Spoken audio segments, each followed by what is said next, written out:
Кардиоваскуларните заболувања се се почеста појава кај младата популација, а според статистиката, мажите спаѓаат во поризичната група од жените.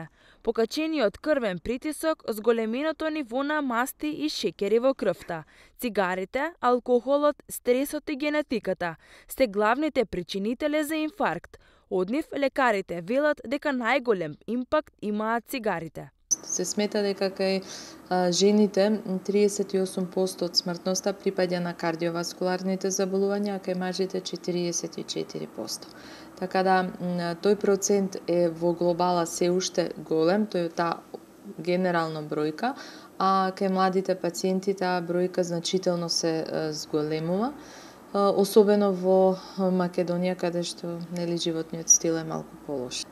90% од тие пациенти кои што имале инфаркт до 45 годишна возраст се пушачи. 10% е генетика. Значи, цигарите играат еден голем, директен уништувач на нашето здравје, бидејќи никотинот, јаглеродниот моноксид и уште 2000 хемиски соединенија делуваат директно на ѕидот на крвните садови, го оштетуваат и предизвикуваат атеросклероза. Младите луѓе се помалку склонни кон кардиоваскуларни заболувања.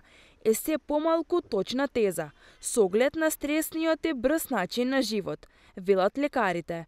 Тие советуваат помладите особено да внимаваат на крвниот притисок и животните навики, а затоа, освен цигарите, причинител на инфаркт е внесот на масна храна, што е многу чест случај.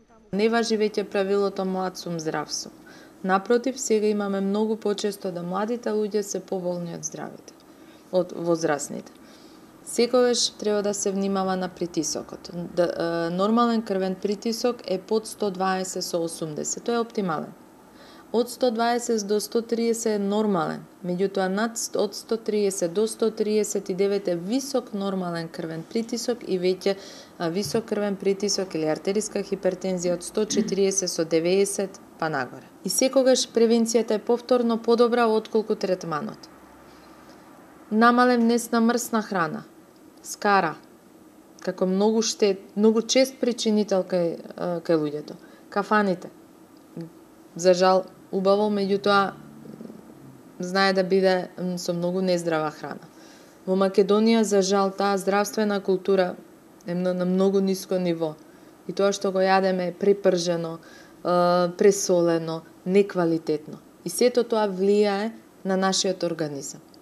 И ние плаќаме за тоа, се разбира. Така да се намали нездравата храна, кафаната, алкохолот.